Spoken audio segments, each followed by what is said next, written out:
In our next example, we're given a function and its inverse, and we'll graph both of these graphs on the same xy coordinate system, and then I'll state the domain and the range of each function.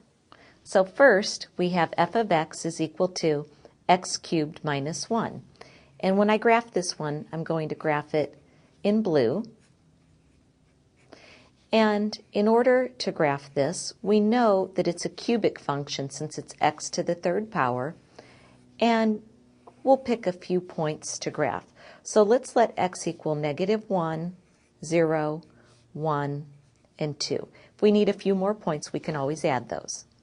So when x is equal to -1, if we substitute in -1 for x, -1 cubed is -1 minus 1 gives us -2. If we let x equal 0, 0 cubed is still 0 minus 1 is -1.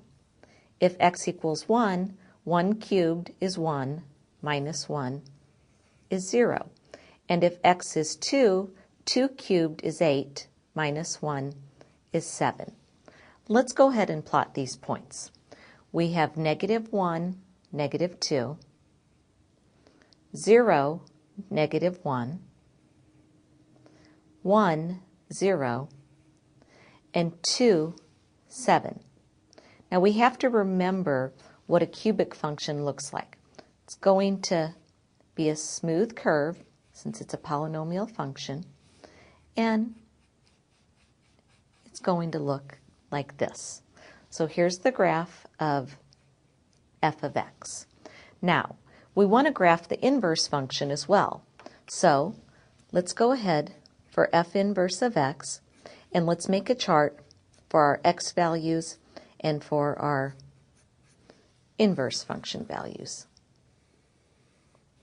And when we do that, we'll simply take the original x and y coordinate and we'll switch those. So instead of -1, -2, we'll have -2, -1. Instead of 0, -1, the inverse function will have -1, 0. Instead of 1, 0, we'll have 0, 1. And instead of 2, 7, we'll have the point 7, 2. Let's graph these points. We have -2, -1. Next we have -1, 0. We also have 0, 1. And then we have 7, 2. So we can see this is also going to be a smooth curve, and it's going to look like this. Now, this is the graph in red of f inverse of x. Let's talk about the domain and the range of each function. So the domain of our original function, notice we can let x equal any value we want. And certainly by looking at this graph in blue, we can have x values as small or as large as we want. So the domain can be any real number from negative to positive infinity. The range of our original function in blue can also be any real number for y, because we see the arrows going down and up means the y values can be as small or as large as we like. So the range is from negative to positive infinity. Now let's look at the domain of the inverse function.